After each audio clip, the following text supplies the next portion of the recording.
We've got podluck, and it's going to be all Coachella topics today because yes, it is. This is very good stuff. Have any of you ever been to or wanted to go to Coachella? Never wanted to go. Never. Without a shadow of a doubt, no. I did. I want to go. It's a party, right? You're really into music too, right? Yeah. Like not particularly. No. It just I'm into you a like good adventure. Time. Yeah. Yeah. I like some music festivals. Coachella has always been one that like. It seems like very inconvenient to get to, and it's hot, and there's a lot of dust. So that's most of them. Burning Everyone's Man's same way. Sweaty. Okay. Yeah. So it says. So this is the first one. It says from the Hollywood Reporter: Megan Thee Stallion's Coachella WAP performance causes headache for Chinese censors. I can imagine fastest rotoscoping or fastest keyframing in the West to edit out that image. I am sure. So it says Megan Thee Stallion's risque Coachella 2022 performance wowed festival fans. I think Mary described it differently. Grossed them out. She thought. I said no one wants to see that. Yes. So it says, but also provided a huge headache for censors in China. Monitoring site What's On, it says, notice that users on Chinese social media and messaging app WeChat have been live streaming Coachella illegally, with censors trying to catch moments of performance that transgress China's increasingly moralistic censorship rules. Alas, Megan Thee Stallion's performance of her hit song WAP provides the undoing of one poor WeChat censor charged with applying the black bar on the video.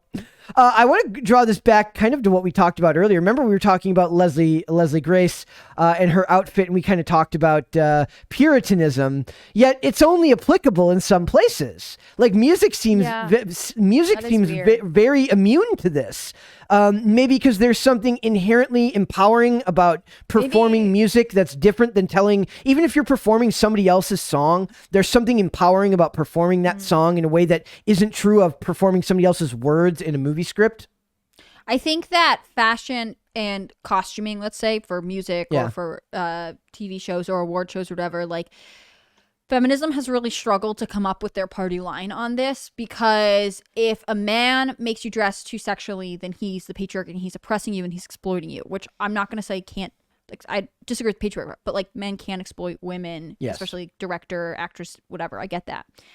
But if you choose to dress provocatively and to dance in a very sexually explicit way, then it's because you're an empowered female. Yes. But if you choose not to because you don't want to, then you're brainwashed by the patriarchy and oppressed, and you don't understand it. So like they just can't have it both ways. Like women, they have a really hard time understanding women who don't want to perform in this way that they are glamorizing. But you could just as easily frame it like your internalized misogyny is making you objectify yourself by dressing provocatively for the male gaze. I 100%, there's no coherence to it 110%. whatsoever. Yeah, right. But like if they would prefer you to dress sexually and make them more money, so whatever they need to say to get it so that you feel good about doing that and they can continue to draw audiences that way. But in the world of free will, that's still your choice to make that decision for yourself. Yeah, I just think that like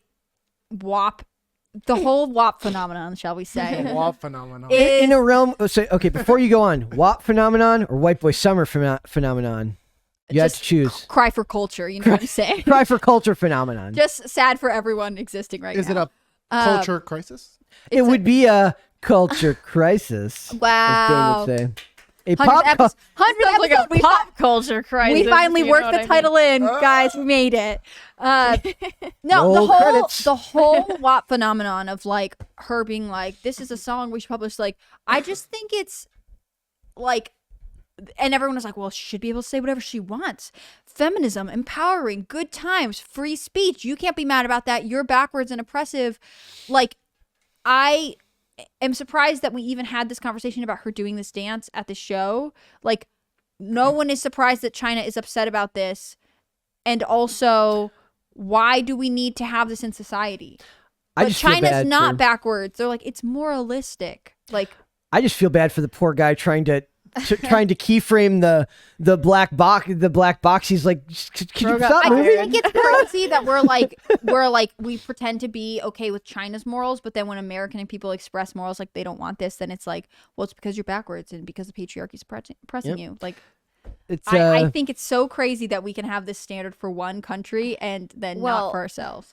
we say that China is so oppressive and censorious for doing things like this because they have standards of decency in their media, but then that's just making us out to be the good guys, which isn't the case. Yeah, it's super It's weird. a very like, at simplistic least narrative. They care. It's a very simplistic narrative. Yeah, and when they do stuff that is actually bad, and I know we don't want to like become a political analyst podcast, but like we're like, well, you I know, can't they're help just a but different country. sympathize. I do not sympathize with anything authoritarian in any regard. Personally. But I will say, so it says, struggling to keep up with the dancers, the censor was in the unenviable position of trying to choose what to censor and failing to censor anything, with the black bar whizzing left and right all over the video. I'm literally picturing him like, there's just too much. You should have just blurred the whole screen. Yeah. Like that's the thing. Like it's like, if anything, that's like, that makes a weird postmodern artistic statement on just the vulgarity of what they're watching. He's like, I had to censor all of it because I couldn't censor any of it.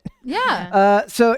And of course I am just like, screw you, do not censor this. This is do I agree with the song? I don't really care, but that's me. I'm the, hardcore whatever. I don't care if she wants to make music like this. I don't care if people want to listen to music like this. I say go ahead. If it makes you happy, go I God. can recognize their right to do this and perform however they want to, but I don't need to consent to it. Like, I don't have to say that it's like Absolutely. cool or it's artistic or it's interesting or it's expanding culture in any positive way. Art would be definitely putting it, calling it art would be very, very, very much a stretch. That's what we were talking about the other day about the word tolerance. Like when people say like they want tolerance in society, they don't want tolerance. They want praise. Yeah, celebration. And some people are giving tolerance upon the request of tolerance.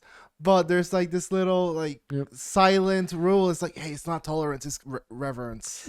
Like you gotta think this is the greatest thing, and you might, but stop expecting that the whole society march on the same moral path, because it's impossible. Some wags also adapted the lyrics to wet ass. I don't know how to pronounce that. Puxy? Reference to the district of Shanghai that is currently suffering under a draconian lockdown due to the Omicron surge in the city. This is just an absolute hilarious meshing of culture where everything's messed up, nothing works, and I don't care about any of it because it's just, it's like the phrase that I always think of when I see stuff like this is the absolute state of things. It's the absolute state of things here. It's the absolute state of things abroad. It's just the absolute state of things in 2022. And I am here for it. Thank God Piers Morgan is he's going to uncensor all of these people. And she's going to be able to perform that song. Yes. Okay. So it says 100 Gecs set abruptly ends at Coachella 2022, but we're not really pulling up for the article. Do you want to explain what is going on here, Mary?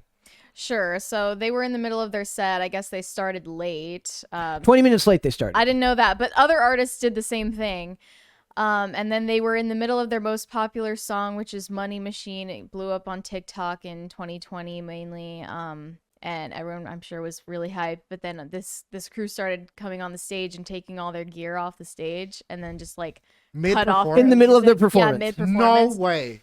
And just cut off the music right in the middle of their song. And everyone was saying like this was extremely disrespectful. And I think some of their fans were also saying it was transphobic because one of the people in this duo is trans. I do question anybody who thinks if you've been alive, I don't know how long you've been alive, but if this is the most disrespectful thing you've ever seen, that's pretty impressive. You should come around here. Yeah, for real, right? You'll see some disrespect. Yeah, so it says cut off in the middle of Money Machine so they could cut a lame interview with Rich Brian. Literally, who the hell is Rich Brian? I literally don't know. I have no idea. Maybe that is insulting. It's like cut. He rules. Who is he? He's a rapper, little Asian boy. Okay. Okay. He rules. I'll Co- put him after the podcast. F Coachella, I don't give a crap about Rich Brian's new EP. Didn't they start late, so they got cut off? Is that what I'm reading here? So yeah, basically it's like anybody can turn anything into what's the saying? It's like when all you have is a hammer, every problem is a nail. Right? Is that the saying? Mm-hmm. When every solution is a nail. something like that. Like they see one solution to everything. It's the one outcome of this, and that's that it was somehow some form of awful behavior on the part of the event organizers. When more realistically, it's probably just, look, we're on a tight schedule. We have to run this like the airport, like an airport. They could have waited until the end Or of the song. they- It's like 3 minutes long. Or they That part is, it's like the last song. That's really, for sure. that actually or is they could have told them, disrespectful. like, Their most it's- famous if, one. If you have a Yeah. huge, large scale event, it's not crazy that like it will get delayed, and like professional organizers know that and build into that. But like presumably they would have known, hey, you need to drop a song from your set because we're 20 minutes behind. Yep. Right. And I'm sure it wasn't personally their fault either. Nope. And I'm sure like this would have come down to whoever the head of the production is, right? And he's going to have to make that call. And is it possible? I don't know how this would work in music. Like, is there, could they get, they're not going to be able to get in-ear notifications because they wouldn't be able to hear the music then. So it's like, there's no way of like informing them or giving them adequate, like they would have theoretically, if it's the last song, all they had left was 3 minutes, they could have cut them off before that They song. were even in the middle of it. It would be Yeah. like 60 seconds if they didn't do that. Yeah. So that's the a weird choice. It is absolutely a weird choice. And we've got one more here, and this is well, was it you? I don't know if it was Hannah Claire or if it was Dane, if it was either of you that was here when we covered Doja Cat basically quitting music on Fake Twitter. quitting. Fake quitting music on Twitter. Was it either of you? What is fake quitting music? So basically, a couple Conor weeks, McGregor. basically a couple weeks ago, she Was she in Peru? another country, and like she had like a freak out on Twitter. She's like, "Look, I quit music." There were a I'm bunch done." of people outside of her hotel expecting her to come out because different countries have different fan cultures. And she didn't come out of the hotel to say hi to anybody. And they were like calling her a bunch of slurs, like racial slurs. And then she understandably got pissed off at them and made a big to-do on Twitter about how she's quitting music. I'll reference it here. It says Doja Cat says she's quitting music after arguing with fans on Twitter. I don't need you to believe in me anymore. Yeah. Said music is dead after receiving criticism for not greeting fans. To me, it seems like she's somewhat of a perfectionist who is not happy with her performances in this country, and then like you said, expectations from fans in different countries vary very differently. Yeah, it feels like it's just she's acting out of stress, like whether it's personal or I thought travel that, or she was just It kind was of making Paraguay, a joke. by the way. Making a Paraguay. Yeah. Paraguay. I thought she was just being facetious, like making her screen name on Twitter "I quit." Yeah. I don't know. That seems That a does little seem like a bit joke, Like yeah. a joke. I don't know. So basically they talk about this, and then so tonight, so she says Doja Cat told the crowd at Coachella, "Don't quit," shortly after announcing her plan to retire from music. quitting and retiring are different things. I just want But everyone she to put know. on her Twitter, "I quit." Yeah. Yeah, but then this person is like, she's retiring Yeah. from music. It says Doja Cat took to the stage at Coachella Music Festival on Sunday. "Don't give up. Don't quit. Believe in yourself. I love you," she told the crowd. The comment came less than 1 month after Doja announced her plan to retire from music. Doja Cat paused her Coachella performance on Sunday to discourage the crowd from quitting, less than a month after the star herself announced that she will soon retire. Coachella, don't give up, don't quit, believe in yourself. Remember, she also said, "I don't need you to believe in me anymore." So, But you need me to believe in you, says Doja Cat. So she's sticking to it. yeah, well, that's what it seems like. It says, although Doja is known for her flippant sense of humor, she doubled down on the promise after fans asked her if she will join the Weeknd for his after-hours stadium tour this fall. "I'm not bailing, but I'm not," she goes, "I'm not bailing, but I'm not bailing doesn't mean my ass isn't going to disappear right after," she wrote. So basically, she said she's going to finish her obligations that she said, had. "I'm pooping it out and dipping." Yep. That's what she said. She says, "I ain't going." Excuse me. Basically, she's saying that she's going to finish the stuff that she committed to already, and then she's done. But I don't think she believes in it if she's saying that about it. given how fast the news cycle goes, she could theoretically do this, and people would just forget. And then, like 6 months later, something like, "Whatever happened?" Yeah, what happened to Doja Cat? But it gives her the chance to leave it open, where 6 months later things go really well, and she decides to keep performing. And then a year from now, we get an article like, "Remember that crazy time Doja Cat said she was going to retire from music?" So she kind of wins either way in the PR department now. Yeah. So it says, during her much praised set, Doja sang a handful of hits from her album.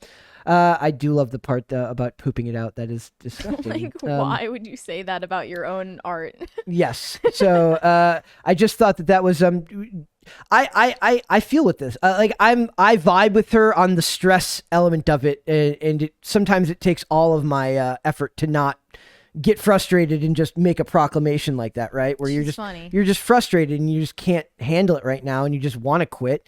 And Eminem says you're not allowed to do that. So I don't know. I feel for her because I imagine that whatever stress I've encountered here is not even close to what somebody of that caliber of an artist is going through. So, having a freak out every once in a while doesn't seem like an unreasonable thing. But if you're an artist, you have to kind of find a way to cleanly move through it and turn it in your favor in lieu of the bad publicity.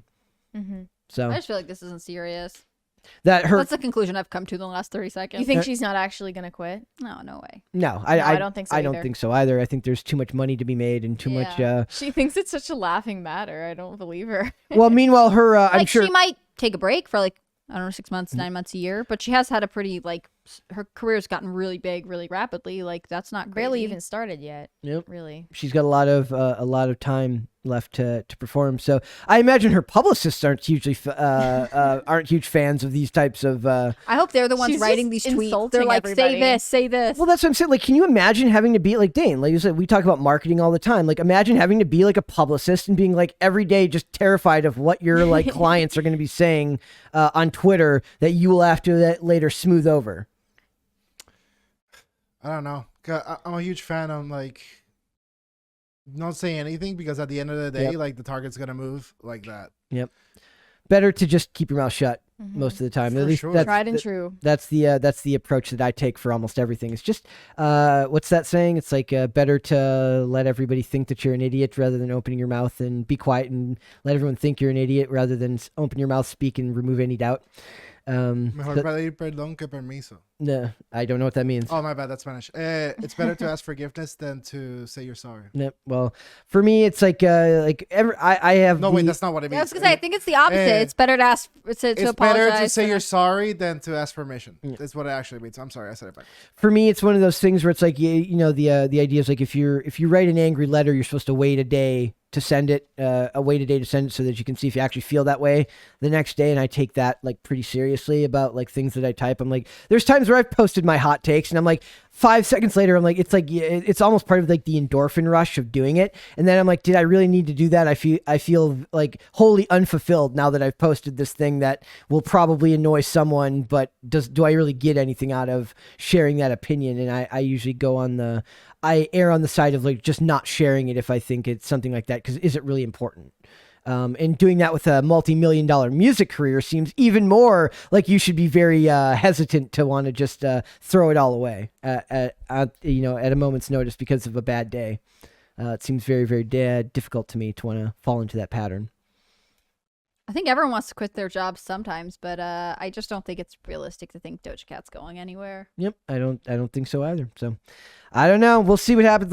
I don't know if I've ever had a day where I just want to quit my job here, but I've definitely had that at other jobs that I've had where I just want to call it quits. But yeah, but the thing is, for a job like that, if you're just working at if I was managing an apartment complex, if anybody cared, I could post that on Twitter, I want to quit my job, and nobody would care. But when your job is to be in the media eye, it's a little bit different. Your expectations are different. The thing is, we're creatives, we're not corporate. The second I get here, we got a lot of artistic liberty. Yeah. In a way to work and do creative stuff. I'm telling you, when it's a 9-to-5 grind and you just gotta sit next to people that you absolutely don't want to. And she doesn't have the woes of a desk person. Yeah. But she still has to be hey, Doja, why don't you say this? They have why don't you take a picture? Why don't you collab with so and so? It gets obnoxious, I'm sure. Well, I'm saying that she's got the same different struggles, but they're still struggles. Right. She's still got her. One of the things that I take issue with is when people trash celebrities and their excuse is always these people are rich. They don't know what problems are. I'm that means nothing.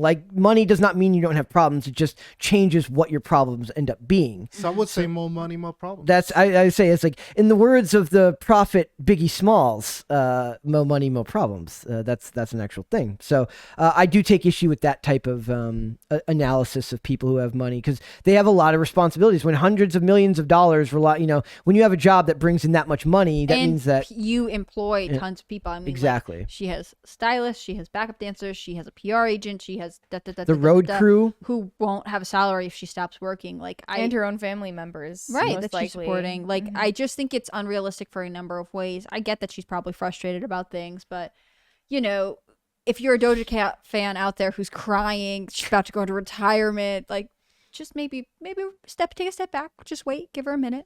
Well, that's hopefully that's what her performance here is. She's hinting at her future of music, that she's gonna take her own advice. She'll like retire when she's like 70 and be like, I told you I was gonna retire from music. Exactly. It's like it just took a while. Thanks for watching this clip, guys. If you want to see full episodes or follow us on social media, links are in the description below. Bye. Bye.